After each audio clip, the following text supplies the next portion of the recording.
To better understand today's lesson, I added a lesson about inflation and interest rates in the bonus section.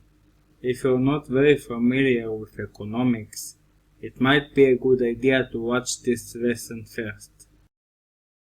Let's begin by examining the portfolio value. It has been declining since July, but there was a significant increase in dividend payments.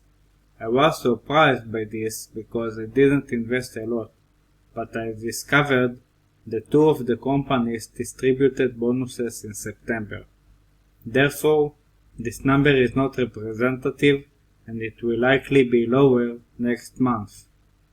In the total investment section, I've listed the cost basis from the previous month because I don't receive dividends in the same month that I invest. The reason the cost basis is the same as the previous month is that I didn't receive an extra dividend from HRZN, so I decided not to include this investment this month. This is strange since I invested before the ex-dividend date.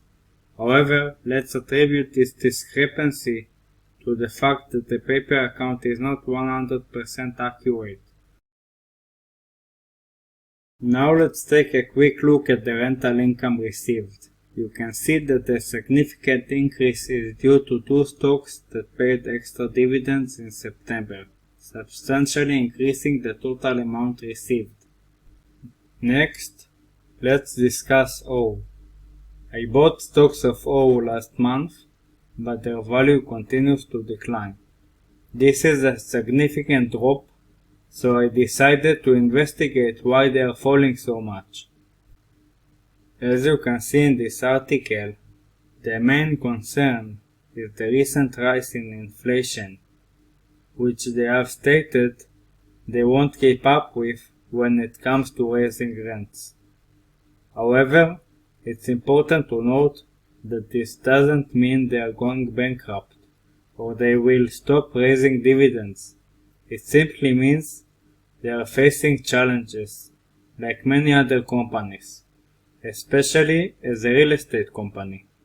Do I have doubts about their survival during this period? No, I don't. Furthermore, if you look at the chart, you can see that the RSI is below 10. I view this as an excellent opportunity. Due to the price drop, the dividend yield they offer is much higher than the rate of inflation. Another interesting stock is ADC. The chart looks almost identical to O, and the RSI is nearly 8. I suspect that the same concerns are driving down their price. I didn't need to read any articles, because I noticed the titles of the last two articles. An insider purchased 50,000 shares, and he did so when the stock price was dropping. Why? Because he probably knows it's a good price now compared to the future performance of the company. This aligns with my own analysis and belief in the company. This is a good time to mention that when an insider buys stocks, it's generally seen as a positive sign. Insiders have access to information that regular investors don't, and if they choose to buy, it suggests positive things about the company's prospects. However, the opposite isn't necessarily true. When an insider sells, it doesn't automatically mean the company is in trouble.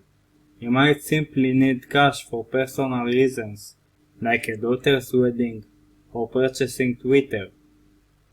Based on the positive news about ADC and my trust in O, I've decided to split the investment between both of them. You can see that the dividend yield is much higher now than the previous time I purchased the stocks. This is the time to remind you to not see this as personal financial advice, since I might make mistakes. Only time will tell if I was right, and you shouldn't take my word as granted.